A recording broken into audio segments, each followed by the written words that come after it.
Welcome to Sleep Crime Stories. I know you're here to fall asleep. But before we begin, where are you watching from, and what time is it? Also, do you like the anime-style visuals, or should I go more serious? Let's begin. Story 1: Corina Vachano. The Case of Corina Vachano. The story of Corina Vachano is both horrifying and baffling. Firstly, nothing seemed to miss on the day of the fateful event. The attack occurred in broad daylight in a fairly populated area. Secondly, her death has critical aspects to it. Thirdly, the investigation and sentencing of the perpetrator raised many questions. On Tuesday, August 2nd, 2016, Corina arranged to meet her father after work to spend time together. Since Ms. Vachano had moved away, family gatherings had become rare because everyone was busy with their own matters. In addition to her commitments, she was balancing two jobs. Philip picked up his daughter and took her home. There, the family shared their impressions of the past week. When Corina was about to leave, she asked if her father wanted to go jogging with her, as they often did, covering several miles together. Her father replied that he couldn't this time, due to severe back pain that nothing seemed to alleviate. Perhaps he needed a new prescription, or maybe it was just the change in weather. Mr. Vachano offered to call a cab for Corina, due to his discomfort and inability to join her run. However, the weather was beautiful, the heat had abated, and there was a fresh scent in the air, hence Corina declined his offer. She was training for the upcoming marathon. The young woman had recently broken up with her boyfriend and wanted to distract herself. A jog would clearly do her good. That evening was the last time her parents saw their youngest daughter. At 5:45 p.m., she left the house for a jog. Her first stop was Spring Creek Park, a cozy and tranquil place buried in greenery, a true paradise amongst the city's infrastructure. However, only part of the park was available for walking, the rest was covered with thickets and swamps. Mr. Vachano asked his daughter to stick to her usual route and stay away from unfamiliar paths and people. Unfortunately, Corina ignored his advice in search of solitude. She decided to go to a grassy, deserted place. Corina's thoughts were abruptly interrupted. She felt a sharp pain in the back of her head and fell down. This rash decision cost the young woman her life. A frightening uncertainty entered the Vachano home. It had been 2 hours since they had said goodbye to their youngest daughter. She should have been home by now, or at least answering the calls of her parents, who were frantically trying to reach her, and she had promised to keep her cell phone with herself. The anxiety was growing.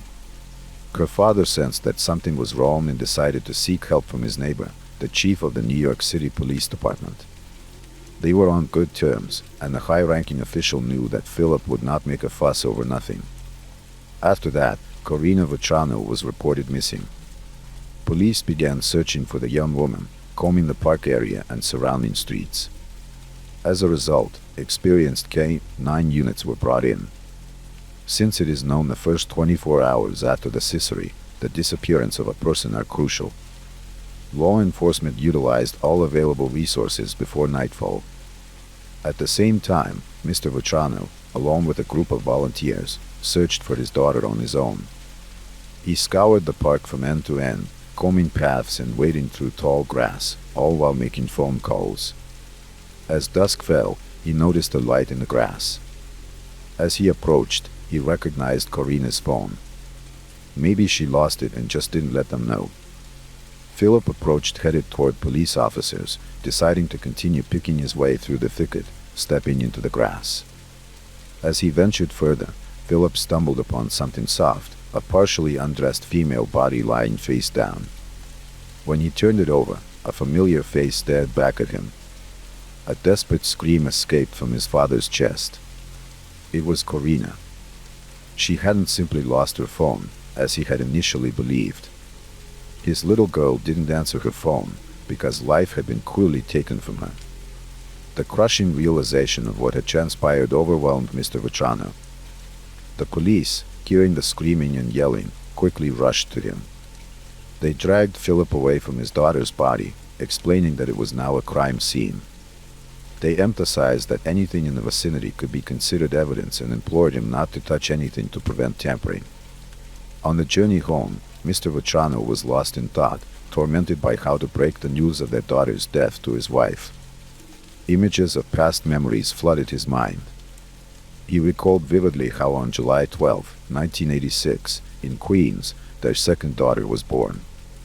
From an early age, Philip had been proud of Corina. She was obedient and well-mannered.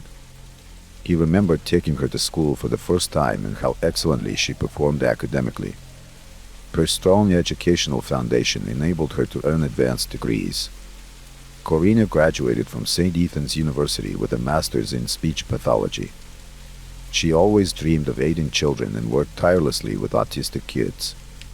Corina loved traveling and writing and had a passion for sports, especially running, an interest she shared with Philip, which brought them closer together. He recalled how closely he scrutinized her suitors out of paternal jealousy. Eager for her to find true love and eventually establish a strong family like his own with Kathy, he hoped for wonderful grandchildren. The return journey felt endless. As they approached the house, Mr. Vachano paused at the entrance and took a deep breath. Fortunately, he didn't need to explain anything to her. She understood everything from her husband's face. Kathy cried, approached her husband and hugged him. Soon Corina's relatives and friends learned of the incident. They struggled to recover from the shock. Believing in the sudden death of the young woman was hard, let alone its violent nature. Miss Vachano had been subjected to a brutal attack. This was the conclusion reached by investigators. At first glance, it was obvious that the woman had resisted. Even in death, her fists remained clenched. Bruises and abrasions were found on her once young and healthy body, and her athletic clothing was torn. The autopsy showed that the back of the victim's skull had been damaged by a blunt object, probably a stone. However, the cause of death was asphyxiation. A clear mark was visible on the woman's neck. The forensic examination also revealed the intimate nature of the crime violence. The experts' findings confirmed the police's initial suspicions. Earth and grass were found under the victim's fingernails, probably in an attempt to free herself from her attacker's grip and escape. Specialists examined her mouth and found teeth knocked out and cracked in places. She had clearly bitten to defend herself. Even the woman's neck was covered with numerous scratches. She was grabbing with her hands, trying to force her attacker to let go of her. Shortly after this tragedy, new information leaked to the media from Princeton, Massachusetts. Another jogger's body was found among tall grass. The woman had apparently also been out for a walk in a secluded place and suffered a similar fate. At first glance, these cases seemed identical, raising questions about another potential serial offender. In the United States, geneticists took charge of the case, tasked with comparing DNA samples collected from the crime scenes. Fortunately, unidentified samples were found on both victims. Contrary to police expectations, the analysis showed no connection between the crimes. It turned out that the DNA samples belonged to different individuals. It's well known that most lethal crimes are committed by someone close to the victim. Thus, police couldn't ignore any possibility. To this end, the victim's father provided his DNA, since he was first to discover his daughter's body. Later on, all of her relatives also underwent a DNA test which yielded no matches. Detectives then decided to interview Corina's family and friends to find out if she had any enemies or ill wishes. It turned out there were none. She was respected and loved by everyone. Investigators developed a new theory. Someone acted on base motives upon meeting Corina in a secluded place and attacked her. Feeling stuck, they sought public help by offering a $10,000 reward for information leading to the perpetrator. The initiative received widespread response. Detectives explored some 250 leads, conducted 600 genetic tests, and compiled more than 1,700 reports. All to no avail. It seemed like the perpetrator hadn't committed crimes before, or at least hadn't been caught for them, complicating things further. On August 31, 2016, a utility worker approached the police station with significant information at the time of Ms. Bachano's death. He found himself in a restricted area of the park one day. Suddenly, a man emerged from the bushes and took off running in an oddly direction. Because of his testimony, the New York Police Department created and distributed a sketch of the suspect in December 2016. However, they considered that the person shown in the sketch might have just been a passerby caught at the wrong place and time. Unfortunately, releasing this sketch didn't provide any new leads, and the investigation fell into another long stalemate. On December 4, 2016, the Federal Bureau of Investigation joined in to help solve Karina Vachano's case. At first, they developed a psychological profile of the perpetrator. According to FBI experts, this individual was very familiar with the area, especially the park where everything occurred, suggesting he might live or continue to live nearby. Fearing capture now, he seems to avoid that area. It was evident he knew that the quiet and partially overgrown territory was perfect for hiding his actions. Based on this idea, police conducted screenings among local African American men. However, this didn't bring about any breakthroughs. Let's go in to take a look about Chanel Lewis. Chanel Lewis' life didn't stand out much from other young African American individuals. He lived in one of Brooklyn's low-income housing complexes, approximately 4 or 5 miles from Spring Creek Park. Chanel was unemployed and living with his mother, 3 sisters, and their children. One detail setting him apart was his diagnosis of paranoid schizophrenia. Yet this did not stop him from graduating from a private school for students with emotional and behavioral issues. Former classmates remembered Chanel as a quiet loner who constantly faced bullying. One shared that even girls intimidated and punched him. He had no friends.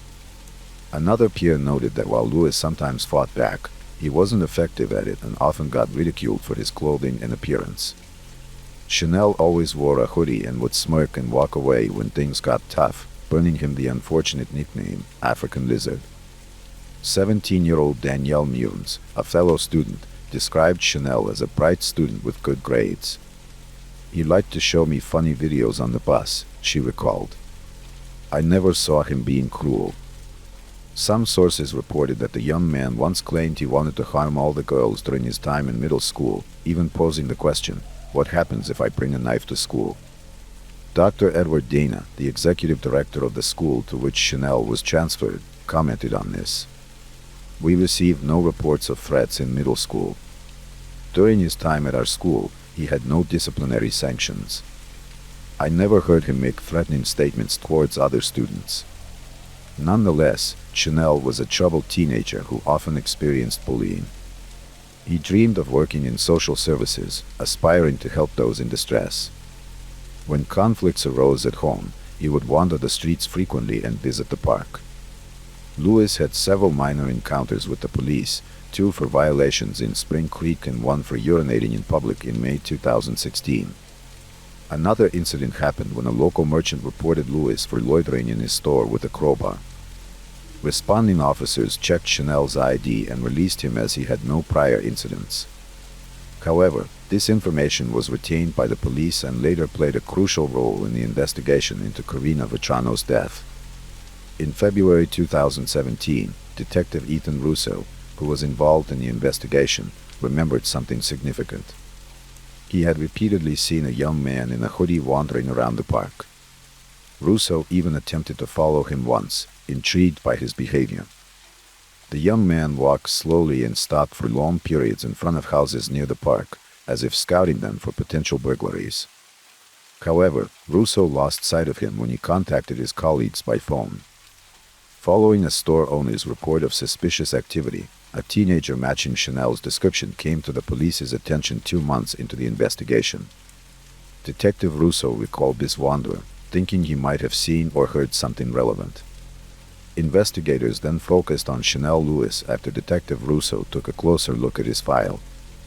Chanel's peculiarities had raised their interest.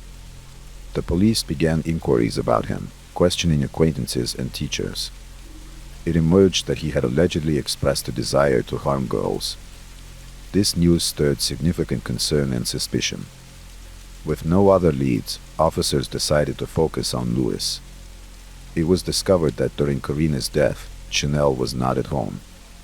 After an argument with his family, he had gone to the park. Upon his return, his appearance was disheveled, his clothes torn, and he had visible bruises and abrasions. When his mother inquired about what had happened, Lewis claimed he had been attacked.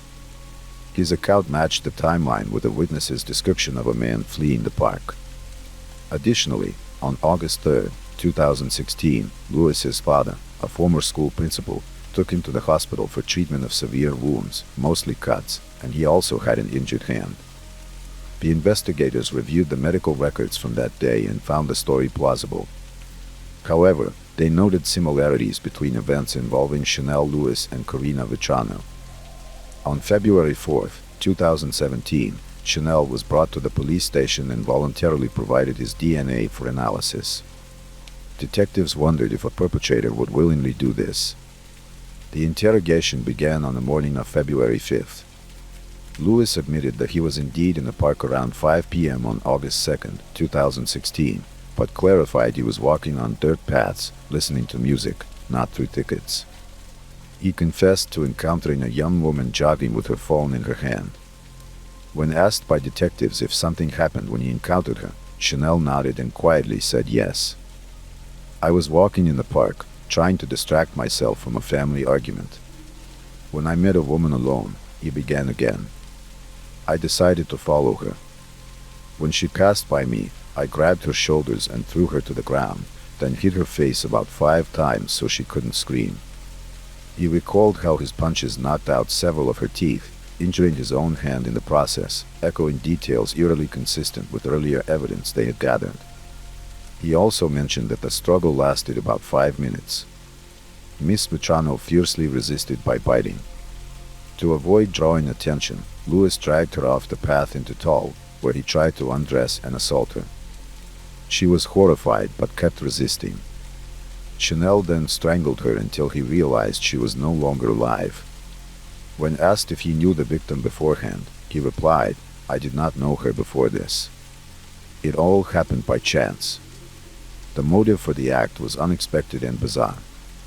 Loud music played by a neighborhood gang member for hours had triggered Chanel's hatred and uncontrollable aggression.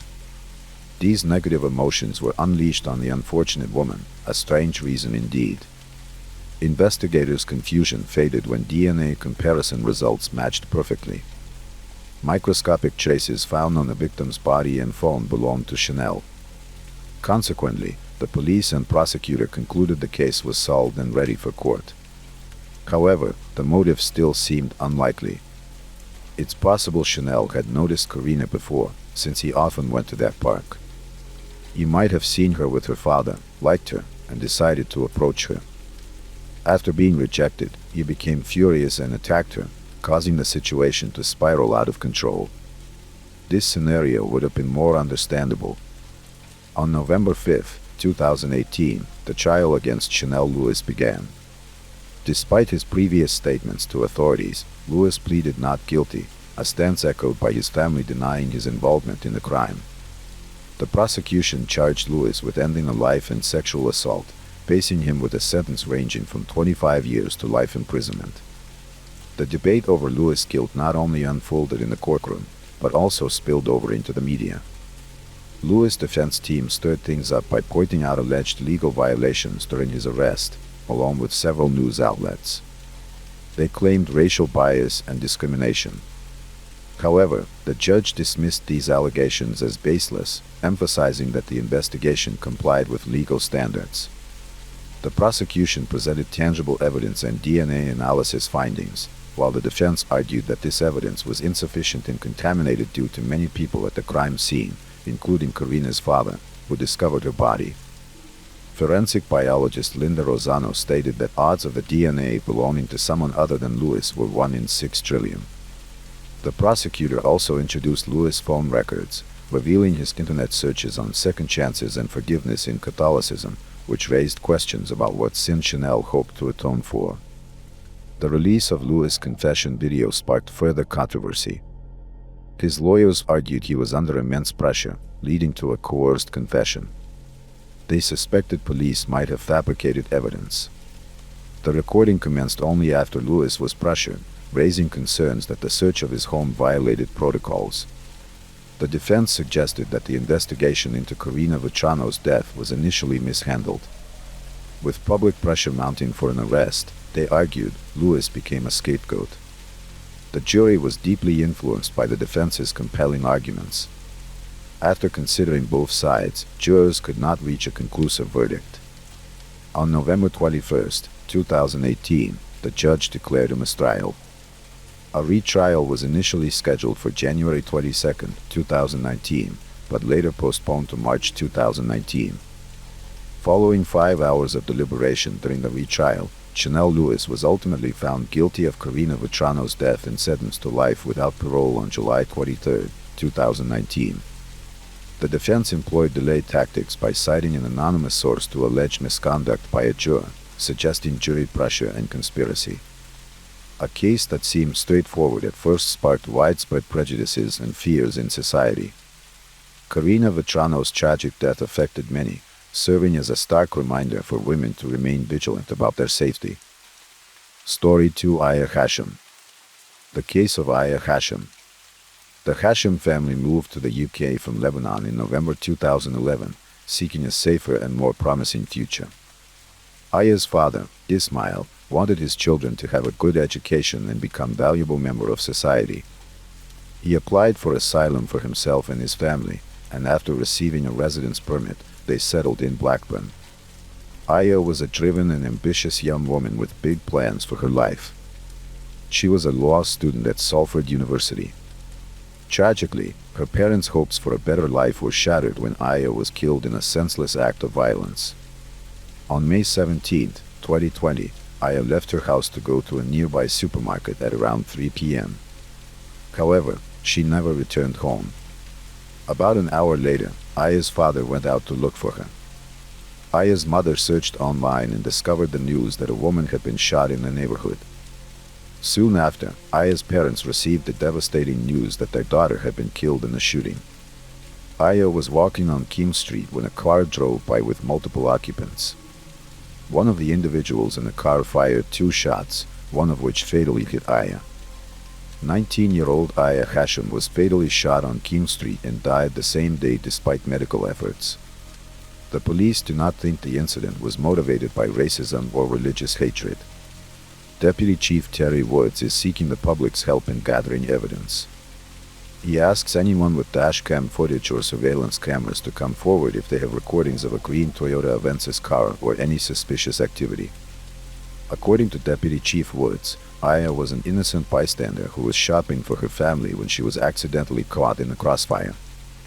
The shooting involved a green Toyota Avensis car. Witnesses report that 2 rounds were fired from the vehicle and, sadly, Aya was hit. Later that day, police discovered the Toyota Avensis car involved in the shooting abandoned near the scene of the crime. They also obtained CCTV footage of the incident. The footage shows that at 3:03 p.m. Aya is walking along the sidewalk the Toyota mentioned earlier drives past her.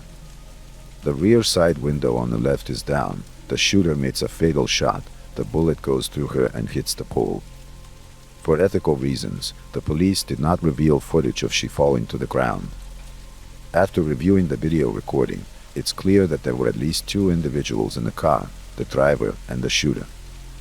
Following the shooting, the perpetrators quickly fled the scene and abandoned the vehicle on a nearby street. Within 2 hours, the police located the car and initiated a search for its owner. Aya Hashim was caught in the crossfire of a shooting incident that occurred near Conn's Car, Washington. Following her death, the police launched a massive operation to apprehend the suspects who had fled the UK with the assistance of international law enforcement. 8 individuals were initially charged in connection with her death. Aya's death was ultimately determined to be a tragic accident. She was an innocent bystander. The shooting was actually a targeted attack on the owner of Khan's Car Wash, who was a competitor of Faraz Suleiman. It was Suleiman who allegedly hired a hitman to take out Khan, but the bullet mistakenly hit Aya instead. According to the video recording, at the time of the incident, Aya was standing a few feet away from a pole. The first bullet fired missed its intended target and hit something near a man, as evidenced by the splashing water. The key point here is that the shooter made a mistake. The person they aimed at was not the business owner, but rather an employee who was mistaken for Khan. During the second shot, Aya was positioned between the shooter and the employee. The bullet struck her in the left side of her chest, passed through her body, and then hit the pole. The car immediately fled the scene. The car wash owner, Khan, witnessed Aya falling to the ground and rushed to her aid, calling emergency services in the process. He described the events, stating that he had seen the car and the gun, and then the assailant sped away. According to him, they returned and started shooting, aiming the gun at him, which left him confused. To better understand the crime, let's examine the roles of the individuals involved. We'll start with the mastermind, Pharaoh Suleiman. Pharaoh Suleiman was a successful businessman with a loving family. Suleiman owned a thriving tire shop that had gained significant popularity over time. The business provided him with a substantial income, enabling him and his family to live a comfortable life. He was also active on social media, frequently sharing photos of himself driving expensive cars, giving his followers a glimpse into his life. When his business began to decline, he devised a plan to eliminate his competitor, Khan. Despite being a potential suspect due to his motive, Suleiman went ahead with the plan. He enlisted the help of Ayaz Hussein, Samir Raja, and Anthony Ennis. The perpetrators conducted a surveillance mission the day before the crime, driving near the car wash to inspect the area. Additionally, Abu Bakr Seisha purchased the Toyota used in the crime with money provided by Suleiman. Kashif Minzer ensured the car was in working condition by performing technical checks and addressing any malfunctions. Uthman Seisha and his girlfriend, Judy Chapman, played a supporting role in the crime. They drove the shooter and driver to the location of the Toyota in their Ford Fiesta and then picked them up after the crime was committed, they abandoning the Toyota on a nearby street. According to the inquest, at 1:14 p.m., Judy Chapman and Uthman Seisha picked up Raja and Ennis from Bolton and drove them 13 miles to Blackburn, where the Toyota was parked. Kashif Minzer made sure the Toyota was ready as all four men drove to Blackburn. However, when they stopped a couple of miles from the car wash, the Toyota wouldn't start due to a dead battery. Minzer jumped the battery using another car's battery and some wires. With the car started, Minzer handed it over to Raja and Ennis, then returned to the service station where Suleiman was waiting, watching from a front row seat to see what would happen. The Toyota approached the corner with its windows rolled down. Ennis and Raja circled the block several times, waiting for the perfect moment to act. They needed to be on the same side of the street as Khan's car wash. Meanwhile, Minzer and Suleiman were observing the situation unfold. On the fourth pass by the car wash, the Toyota slowed down. Coincidentally, Khan was on the street at that exact moment. However, the shooter, Samir Raja, made a mistake and fired the first shot at a different employee, not Khan. Fortunately, the first bullet missed its target, but the second bullet hit Aya. Following the shooting, Raja and Ennis fled the scene, abandoning their vehicle and getting into a car with Judy Chapman and Uthman Seisha, who drove them away from Blackburn. When police reviewed the video of Suleiman's store, Ayaz Hussein entered the store. Suleiman signaled to the others who were aware of the incident to leave the room and go to the second floor. Abu Bakr Seisha, who had bought the Toyota involved in the crime, was sitting behind them. When Abu Bakr Seisha overheard the police radio mention that the perpetrator's car had been found, he immediately got up to discuss something with Suleiman. 9 days after Aya's murder, Samir Raja, the shooter, fled to Portugal and met Anthony Ennis, the driver of the Toyota, at Lisbon airport. Both men had escaped the country. Meanwhile, the police were arresting the individuals involved in the crime. Firas Suleiman, the mastermind, was arrested on May 18th, the day after Aya's murder. Abu Bakr Seisha was arrested on May 19th, and Judy Chapman and Uthman Sada were arrested on May 20th. Fayaz Hussein and Kashif Minzer were arrested on May 21st. Samir Raja, who had hoped to return to England without being detected, was arrested at a London train station on June 6th. Anthony Ennis was caught in Spain on July 4th and extradited to the UK. Aya Hashim was murdered in Cannes. The owner of a car wash was nearly killed in a violent crime. Several suspects were charged, and at first, all of them denied any involvement. However, as the investigation continued and the pressure mounted, their stories began to contradict each other as they tried to downplay their roles in the crime. As the suspects' testimonies became more inconsistent, they started to turn on each other, revealing crucial details about the crime to the police. Each suspect tried to avoid a long prison sentence by blaming the others. On August 5, 2021, the court delivered its verdicts, resulting in severe sentences for all those involved. Feroz Salam, who had a prior conviction for a fatal hit-and-run incident in 2001, received a life sentence with a minimum term of 34 years. Raja, the shooter, was also given a life sentence with a minimum term of 34 years. According to reports, he was paid $500 for his involvement in the crime. The driver, Anthony Ennis, was sentenced to life imprisonment with a minimum term of 33 years. Shaz Hussain, who orchestrated the crime, received a life sentence with a minimum term of 32 years. Abu Bakr Sesha, who bought the getaway car, will serve at least 28 years. Athman Satatia, who arranged for the shooter and driver to be transported, will also serve at least 28 years, and Kashif Minza, who made sure the car was working on the day of the crime, will serve at least 27 years. The judge was critical of the defendants, stating that they showed no regret for their actions after the shooting. Instead of taking responsibility, they tried to deceive and manipulate their way out of trouble. When that failed, they turned on each other in an attempt to save themselves.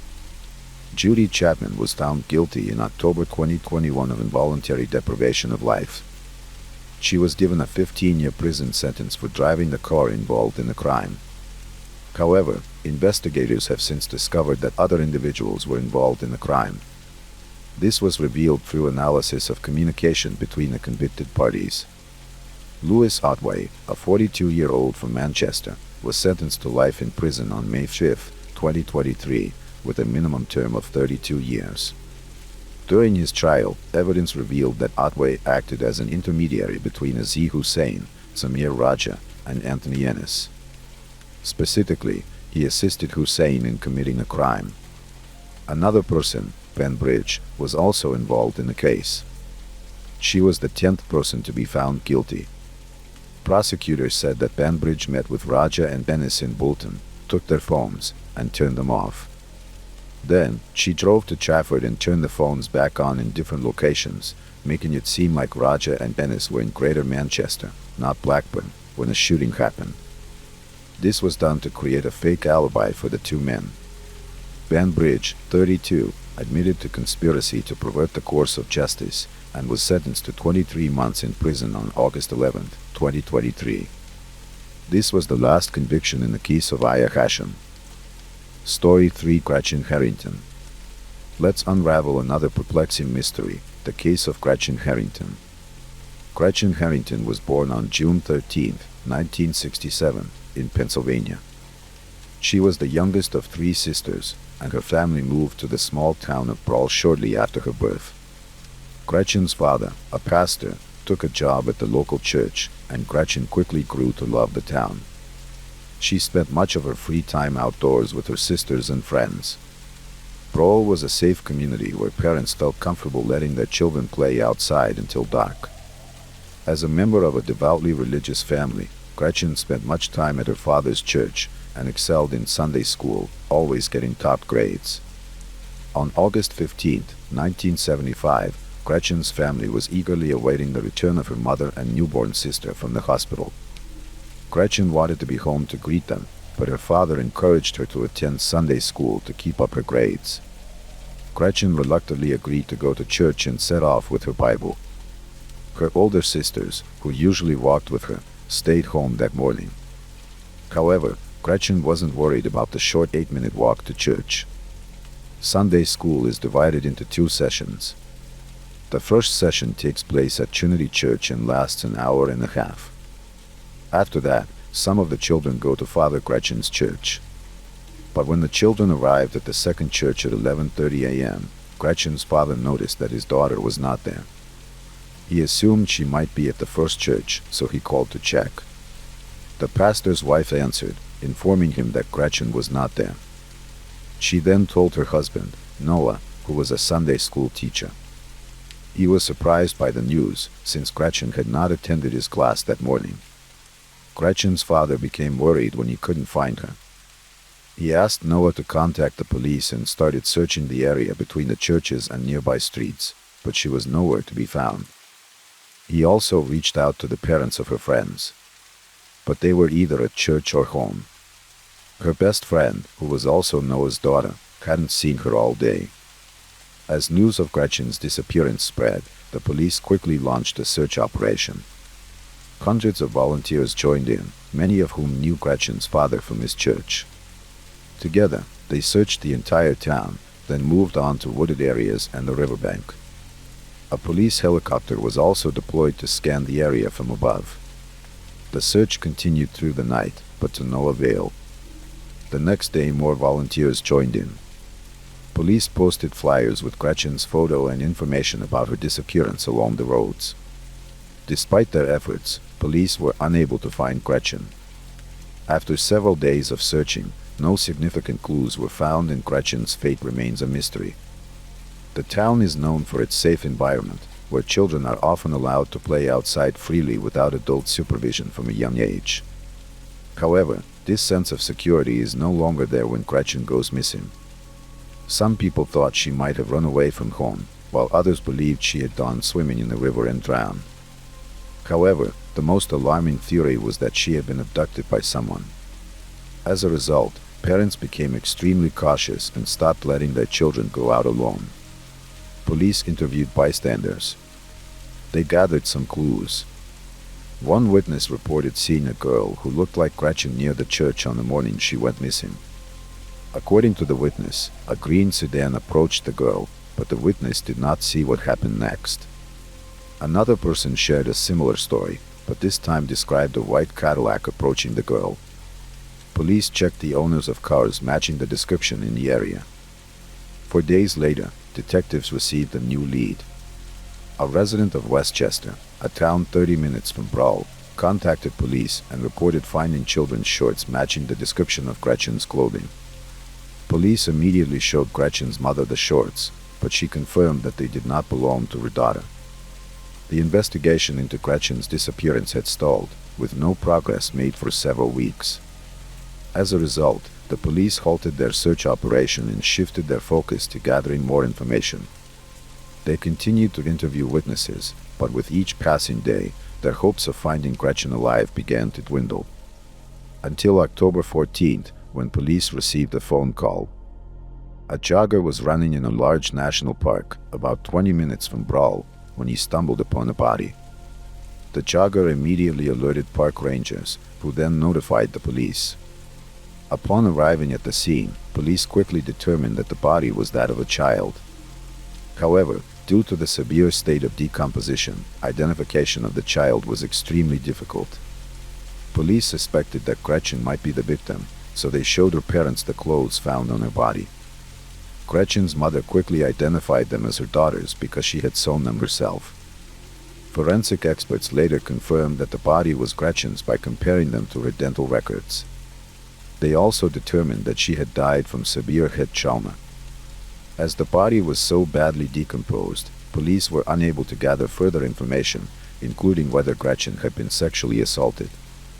Additionally, DNA analysis was not available in 1975, leaving police without any further leads. News of the murder sparked renewed interest in the case, and police received numerous tips from the community. The investigation into Gretchen's death turned up no leads. Police screened nearby residents with a history of violent crime, but nothing came up. Months later, the case had made no progress. Over the years, the case was reopened periodically, and the police reviewed the available information. However, each time, the investigation yielded no new evidence. Even applying DNA analysis was of no help in this case, as no foreign DNA was found on Gretchen's body or clothing. The case of Gretchen's murder went unsolved for decades. occasionally resurfacing in newspapers and on television. However, it wasn't until recent years that the case regained widespread public attention. Two local journalists, Joanna and Mike, decided to write a book about the crime, dedicating several years to gathering information. As children, both Joanna and Mike grew up in the same town as Gretchen. Joanna, who was only 9 years old when the crime occurred, the town had changed forever, and children were no longer allowed to roam freely, leave home unsupervised. This fear lasted for years, leaving a lasting impression on the townspeople, the memory of Gretchen's murder still fresh in their minds. To write their book, Joanna and Mike had access to the case files and interviewed individuals involved in the investigation. By carefully piecing together the events surrounding Gretchen's disappearance, they were able to reconstruct the entire story. The book, released in 2022, brought attention to Gretchen's case. Months later, a woman contacted police about Gretchen. The woman said she was 10 years old at the time of the murder and lived in Havertone, near Gretchen's home. She was friends with Gretchen and her sisters, as well as many other kids in the area. She often slept over at friends' houses, and one night, while she was at her sister's house, she woke up in the middle of the night feeling someone touching her. When she opened her eyes, she saw their father standing in front of her, who quickly left. The next day, she stayed another night. Her friend's dad continued to come into her bedroom and started touching her. The next morning, she finally told one of her sisters about what happened to her. She was surprised that it happened quite often with her friends. When the woman returned home, she shared her entire story with her parents. However, instead of going to the authorities, they banned her from ever going to her friend's house again. This was just a week before Gretchen went missing. The woman eventually revealed the identity of the involved man in her story, Noah Zanstra, the same pastor who taught at Sunday school. She also shared that a month after Gretchen went missing, one of her friends told her about the incident, that a man had tried to kidnap her. The girl refused to get into his car and later confided to her friends that the real culprit was Noah Zanstra. The woman provided her personal diary as evidence of the information provided. In her diary entry on September 15, 1975, she documented her friend's request to keep the encounter secret due to fears of potential harm from Noah Zanstra. Upon receiving this new information, the police immediately reopened the investigation into Gretchen's disappearance. While reviewing the case files, detectives discovered several suspicious factors that indirectly implicated Noah Zanstra. It was Noah Zanstra who reported Gretchen missing to the police, providing investigators with a detailed description of her clothing: dark blue zip-up shorts with front buttons and pockets without zippers or buttons, and a white shirt with braided hair. However, he mentioned that he had not seen Gretchen that day, raising questions about how he knew what she was wearing. His description was later confirmed by the discovery of her body, dressed exactly as he had described. Police closely examined Noah, the man who taught Sunday school at Gretchen's father's church. He initially claimed he had not seen Gretchen on the morning of her disappearance. However, Noah's alibi gave him enough time to kidnap Gretchen, kill her, dump her body in a park and return to the church to teach. The investigation revealed that Noah and his family had moved to another state just months after Gretchen went missing. This sudden move, combined with Noah's ownership of a green scooter, attracted the attention of the police. The police decided to question Noah, who was now 83 years old and living in Georgia. On July 17, 2023, they began questioning Noah. As the conversation progressed, Noah realized that the police suspected him of murder. In response, he denied all accusations and asked what evidence they had against him. Noah was confronted with incriminating evidence, including a woman's testimony about his inappropriate behavior at a sleepover and allegations of molesting his own daughter. When he learned that his secret had been exposed, Noah's demeanor changed. After 48 years of silence, he finally began to talk about the murder. According to Noah, on the morning of the murder, he drove his green American motor station wagon to the church where Gretchen's father was the pastor. He saw Gretchen leave the house and waited until no one was around before approaching her. He offered her a ride and she agreed. However, instead of taking Gretchen to the church, Noah drove her to a secluded park area. He stopped the car and instructed her to undress, but Gretchen refused and asked to go home. In response, Noah struck her several times on the head, causing her to lose consciousness. He then removed her clothes and committed the crime before driving her to another park. He carried her body into the bushes and concealed it with branches. Noah then returned to the church to begin his classes. When Noah confessed to the crime, the police arrested him for Gretchen's murder. Noah went to Pennsylvania, where he was held pending trial. Noah's work held a respectable position in society, which protected him from suspicion. However, after the truth finally came to light, the police obtained a DNA sample and began comparing it with DNA from other unsolved cases. They also investigated the disappearances of young girls in the cities where he worked. Police have linked Noah to the disappearance of 4-year-old Amanda Campbell from California, who went missing in 1991. The case resembles Gretchen's. At the time, Noah Zanstra was a pastor in that same neighborhood. The police currently have no concrete evidence against Noah, but they have found similarities between the various cases and Gretchen's kidnapping. Therefore, they are investigating Noah as the possible perpetrator of the cases. The trial for Gretchen's murder has not yet begun. Noah's attorney is trying to delay the process and advise him to withdraw his confession. If this happens, the trial could drag on for years, and given his advanced age, Noah may not live to see the verdict. Story 4. Neha Varma. The case of Neha Varma. There are many instances that raise concerns about the safety of women, even in the present day.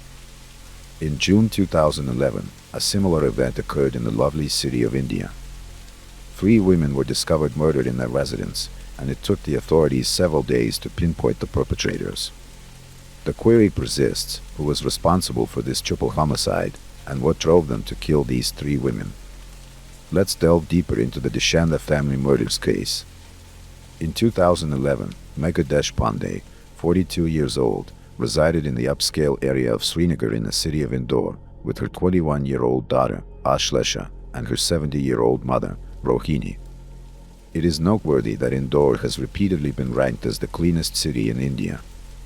Srinagar is known for its affluent residents, indicating the Deshpande family's strong financial status. Megha Deshpande worked in a multi-level marketing MLM company for a considerable period. MLM, also known as network marketing, direct selling, operates by connecting individuals to the company through a network. This system allows for continuous profit generation for the company owner as more people join the network. Before residing in Indore, Megha lived in the city of Ujjain with her husband and the rest of the family, which is about 35 miles away from Indore. However, a few months ago, Megha shifted her home with her daughter and mother. Megha's husband Nanjay was a bank manager, so he had to stay in Ujjain. Nanjay was a bank manager and Megha was a senior employee at an MLM company, so they had no financial worries. Megha's family also had a strong relationship with their neighbors, and all the residents in this community were sensible. So far, there have been no crimes that could cause fear among the people. But something happened in this area on June 13, 2011, which shook the entire city of Indore. During that time, nobody had left Megha's house until noon, and no one's voice was heard. However, suddenly, one of Megha Deshpande's neighbors walked by her house and noticed something very unusual. There were footprints with bloodstains around Megha's house. This sight alarmed her, prompting her to quickly call the authorities to investigate Megha's house. After that, the neighbor also knocked on the door several times, but there was no response from inside. Then, they tried to look up inside the house through a window. But upon seeing what was inside, he screamed loudly because he saw 3 women lying on the ground in the house, with blood all around their bodies. After this, in a state of panic, the neighbor quickly informed the police about it. For the police, this case was completely different because such an incident had never happened in the Srinagar area. Now gradually, many people of this society came to know about this incident. And by the time the police reached the crime scene, a large crowd had gathered outside the Deshpande family's house.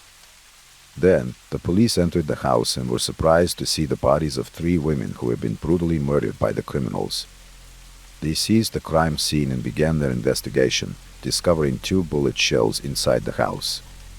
A police officer observed that Mega had been fatally shot in the head, but they could not locate the second bullet, despite thoroughly searching every corner of the house. After this, the police called in a forensic team to start collecting evidence from the crime scene, and then the dead bodies of these 3 women were sent for postmortem. By this time, not only Srinagar, but the entire city of Indore was shocked with this news.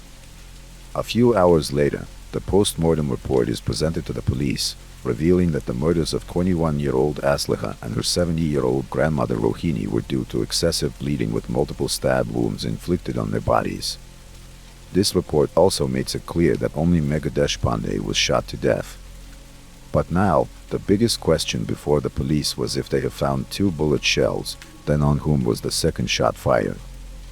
On the other hand, Megha's husband and the general public started demanding a quick solution to the case, so the culprits could be punished. The police felt the increasing pressure from the public and a sense of urgency to solve the case quickly. Consequently, several teams were deployed by the police to investigate. One team examined the call detail records of the victims, while another team rechecked the forensic evidence.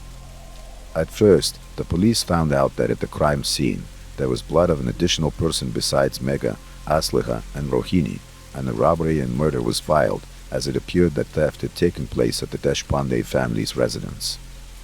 Later, investigations revealed that there were multiple calls made to Megha's phone from a specific number, and Megha had lengthy conversations with this number. Now the police extracted complete information about this number, from where it was revealed to police that this number belonged to a girl named Neha Verma. Now the police had also started tracking the location of the girl, so that they could talk to her regarding this case, which might provide them with some leads.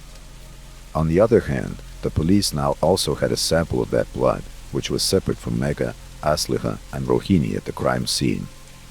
Then one day, suddenly the police find out that Neha is near an ATM in that area.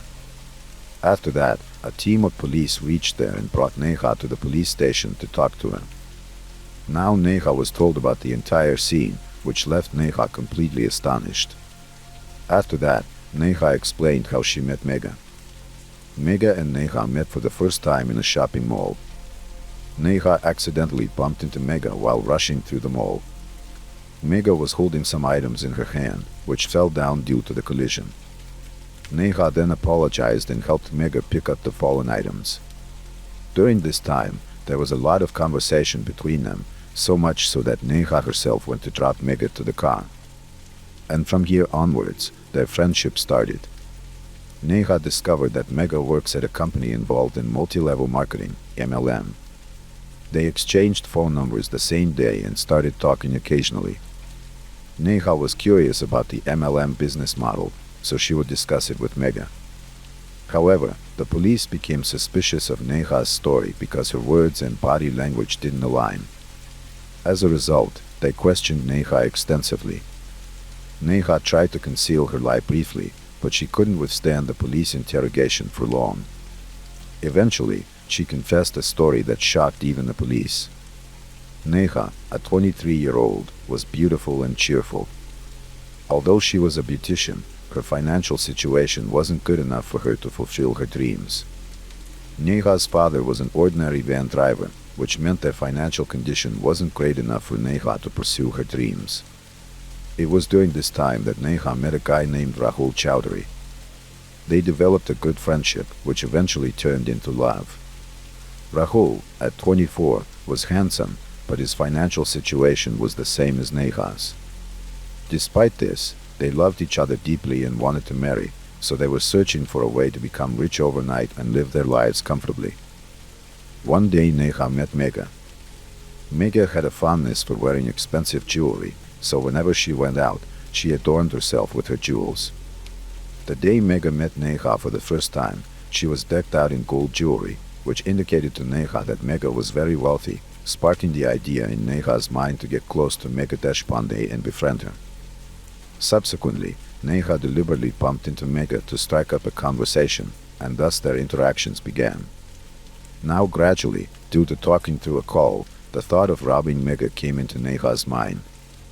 After this, Neha included her boyfriend Rahul in her plan. She told Rahul that she has conversations with a woman who is very wealthy, and the added advantage is that there are no men in her house, so it will be easy to rob her. Hearing this idea, Rahul also becomes happy because by doing this, both of their financial situations would improve, and then they could live comfortably after getting married. From that day on, Rahul began to plan the murders of these three women. He believed that if he successfully killed them without anyone finding out, there would be no one to report them. With a complete plan in place, Rahul only needed a gun to carry out the deed. His friend Manoj, who was close to both Rahul and Neha, provided him with one, as he also had a gun. With the means to execute his plan, Rahul started searching for the right day to make his move against Megha and her family.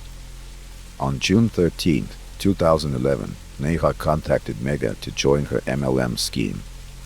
Megha was pleased to have Neha on board. Unbeknownst to Megha, this day would bring unforeseen tragedy.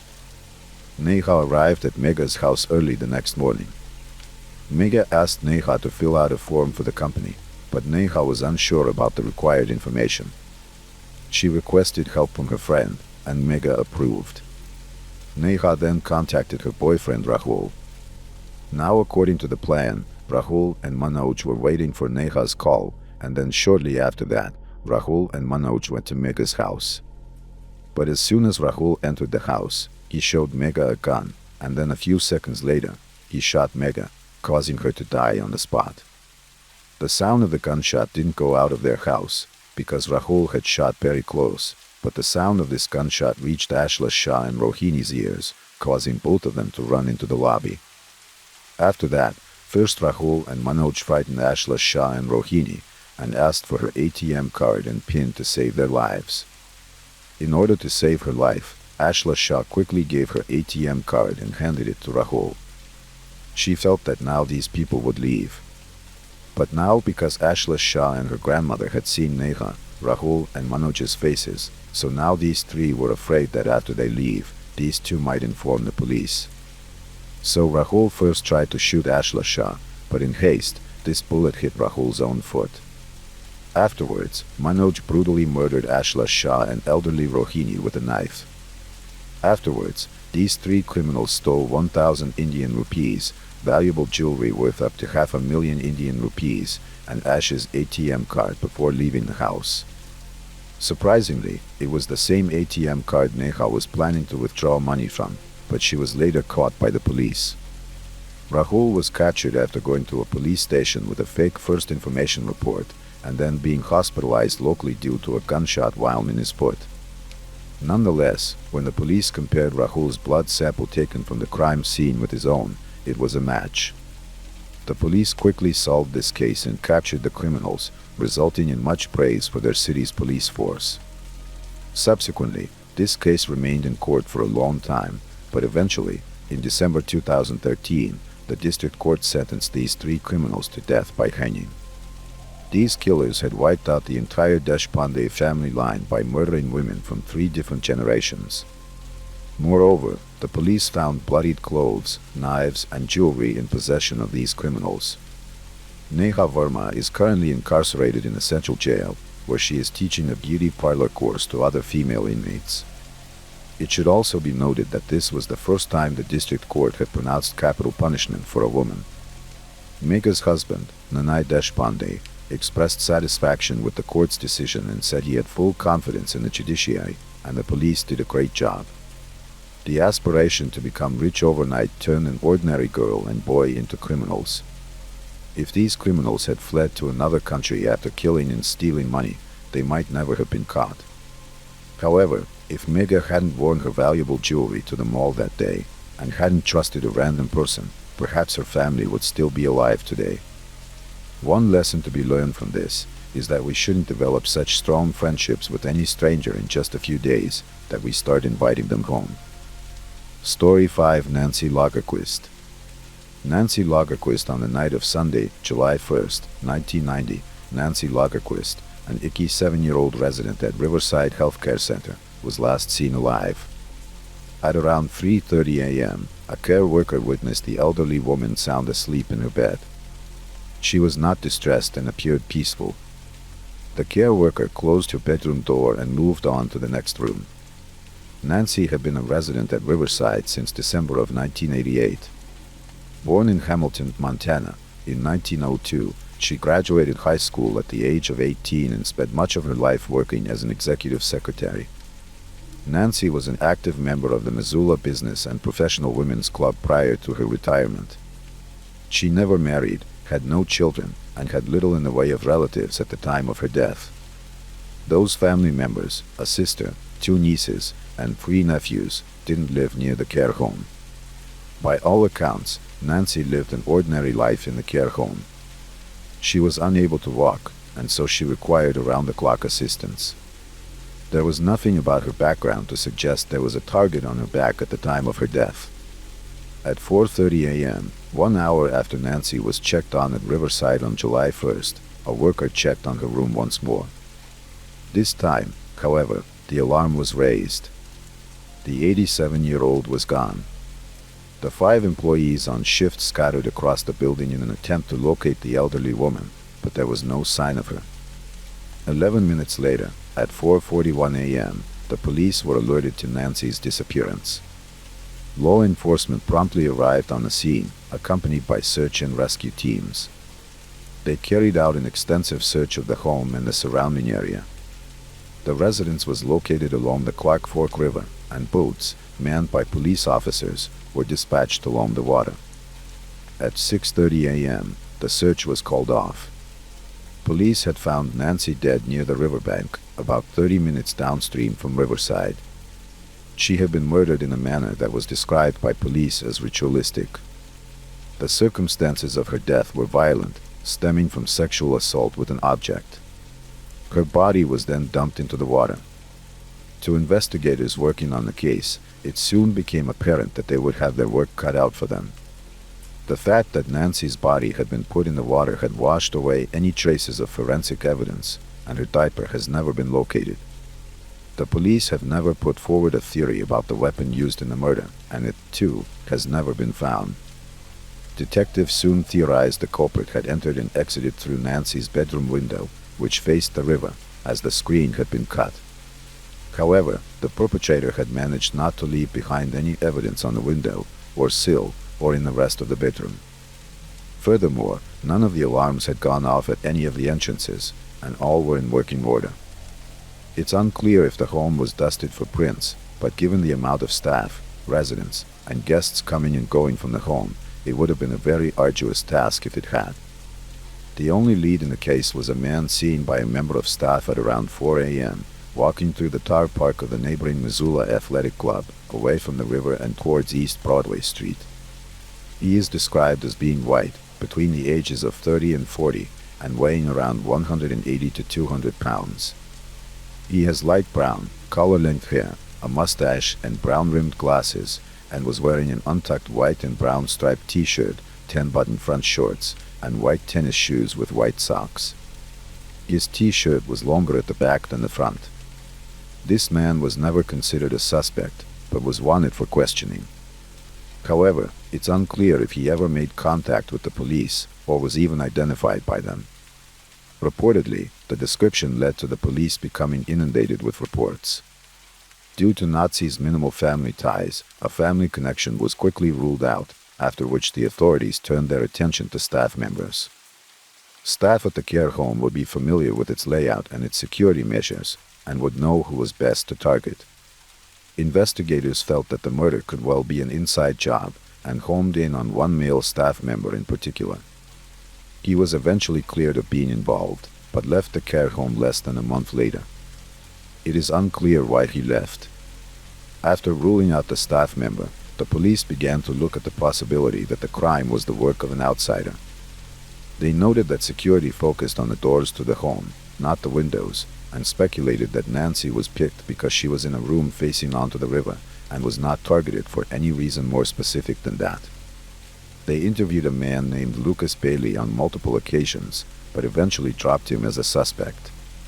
Eventually, detectives looked back at the witness statements they'd collected regarding any other potentially suspicious deaths in the home. One nurse had drawn their attention to the demise of an 86-year-old woman named Bertha Scott, an Alzheimer's sufferer who was discovered dead in her bed on May 2, 1990. She was put into restraints at night to stop her from wandering off, and because she'd suffered from heart disease, her death was assumed to be from natural causes. Neither the staff nor her family felt her demise was suspicious, except for the one nurse who had noted a bruise on Bertha's neck. She was buried without autopsy. Around the time of death, the care home staff had also noticed that there had been some tampering with the windows of the physical therapy room, although nothing ever really came of this. On the back of the nurse's comments, the police decided to exhume Bertha's body and double-check her cause of death. Her family was shocked when the police announced that she had actually been raped before being strangled to death. Bertha's life was rather different from Nancy's. She had been born in Pennsylvania in 1904 and was married 20 years later. She had moved to Missoula just 2 years before her death so that she could be closer to one of her surviving children. 4 of her 6 children had died before her, though she was succeeded by a vast number of grandchildren. During Bertha's medical examination, it was discovered that semen had been left behind. Although a sample was collected, it was too degraded to produce a DNA profile which would help the police find her killer. From here, both cases grew cold. In 1992, a man at another care home was arrested for sexually assaulting one of the residents. However, he was in prison at the time of the murders. The police also suspected Lloyd Chase Allen of being involved that same year, but he too was behind bars when the crimes were committed. In 2002, the Missoulian reported that several of the care home residents had spoken of a man who roamed the halls at night, but staff had never been sure if he was real or not because the residents' memories and testimony were often unreliable. It's possible this man was real and that there are more cases like Bertha's where residents were killed, but it was deemed that they had died from natural causes. However, without DNA evidence, a confession, or further investigation, it seems likely we will never see this case solved. Story 6: Kay Sarah Stops Pretty. Kay Sarah Stops Pretty Places, born on August 14, 2001. Kay Sarah Stops Pretty Places and her large family were members of various Native American reservations in Montana, including the Crow and North Cheyenne nations. An extremely athletic individual, Kay Sarah was fond of basketball, football, running cross-country, and wrestling. In her teen years, she had performed in several plays at Hardin High School and participated in the school's choir. She had a big heart and was described as compassionate and loving by all those who knew her. She could often be found tending to stray animals in her spare time. But Kay Sarah's biggest ambition was to become a performer.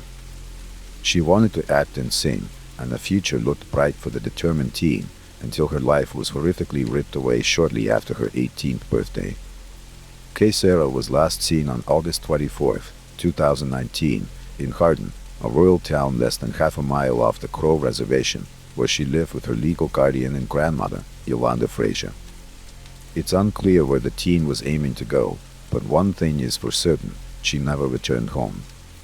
She had planned the following day to meet with her mother to visit North Dakota, but she failed to turn up for this get-together. Her family quickly noticed that their texts were going unanswered, their phone calls simply rang and rang, and that Kay Sarah was not active on social media, which was perhaps the most telling clue of all that something was wrong. Later that day, Kay Sarah's aunt, Priscilla Bultio, went to report her niece missing to the Bighorn County Sheriff's Office, but was told there was a mandatory waiting period before the report could be filed. This was later proven to be a lie. In Montana, anyone under the age of 21 is considered a minor, and that Amber Alert should have been issued. Instead, it wasn't until August 27 that Kay Sarah's family was able to file the missing persons report. The police reportedly told Priscilla that the teen was probably out with her friends. There is no record, but following her disappearance, law enforcement attempted to search for the teenager. They also didn't hand out flyers, which may have helped trace her final movements and prompt witnesses to step forward. Priscilla felt that because of Kay Sarah's troubled past and history of running away, law enforcement didn't take her case seriously. Although much of the 18-year-old's past remains a mystery to the public, it has been noted in recent articles that she had some issues with alcohol. In April of 2019, She was found unresponsive at school because she was heavily intoxicated and she had to be rushed to the ER. Then, on August 29th, a passing jogger discovered Kaysira's body by a woodpile in the back garden of a home at the intersection of Mitchell Avenue and Rangeview Drive in the Hardin suburb where she was last seen alive 5 days earlier. The homeowner was out of town when her body was found and had no connection to the teenager. Kaysira's family were not notified immediately that a body had been found. Reports of a teenager's remains being discovered began circulating on social media, and the family caught wind of the rumors.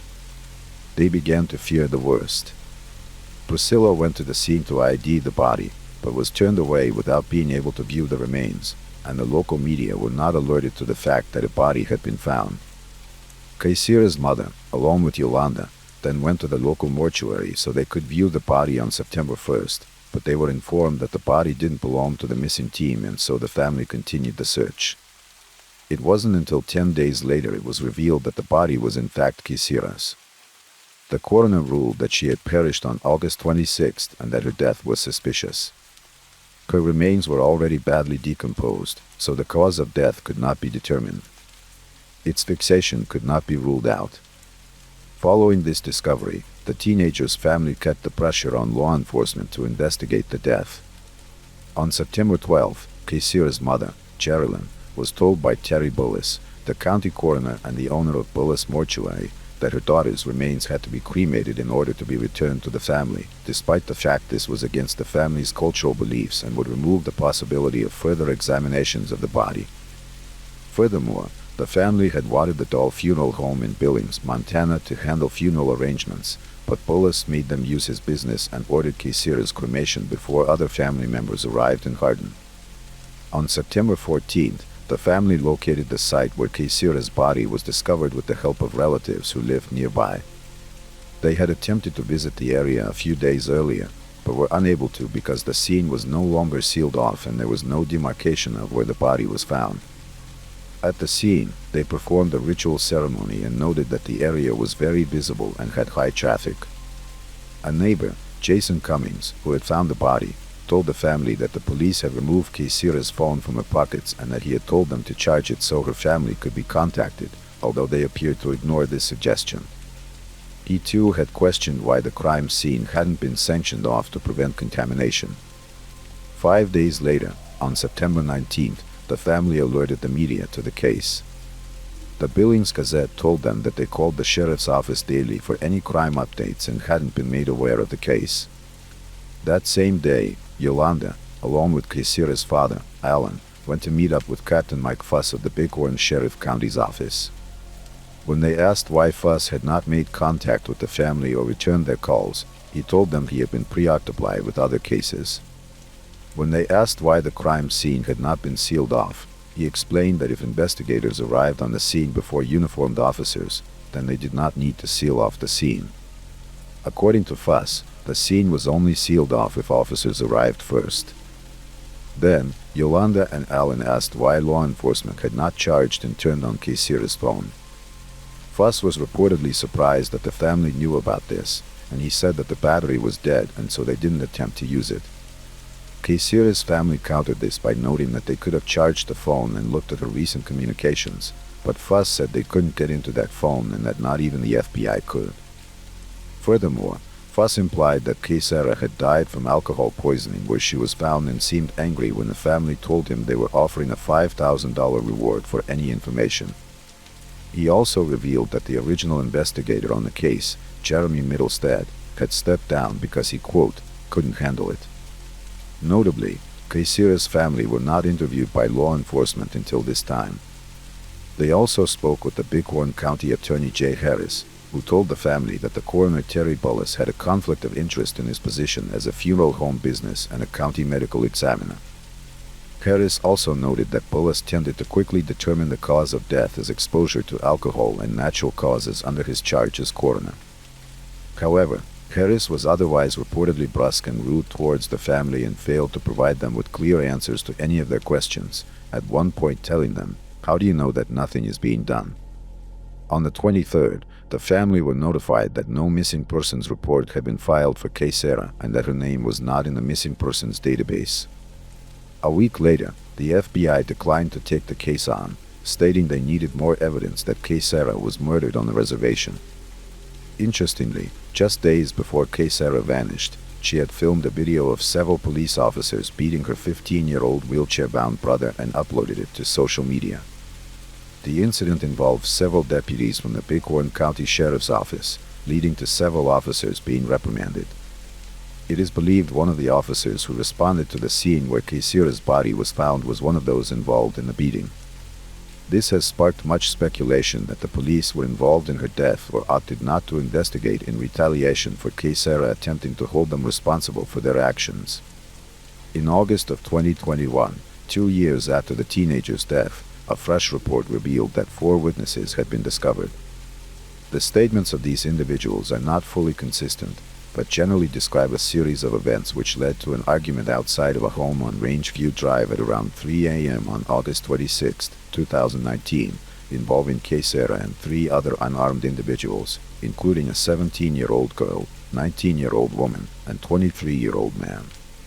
Some reports mentioned that Sarah had been hanging out at the house and that an occupant had purchased alcohol for her. Reportedly, her blood alcohol level at the time of her demise was 0.149. The argument that had occurred that night led to another nearby homeowner setting off his car alarm, hoping it would cause the group to flee. They did, scattering in different directions. Sarah was last seen heading towards the area where her body was later found. The new report also mentioned that no foreign DNA was discovered underneath her fingernails and that she was diagnosed with asthma shortly before her disappearance. Sarah's case is still unsolved. If you're still here, I hope tonight's story helped you drift off, or at least kept you wondering. If you enjoyed it, leave a like and subscribe. It helps more than you know. And if you're already asleep, well, sweet dreams. This was Sleep Crime Stories. See you in the next case.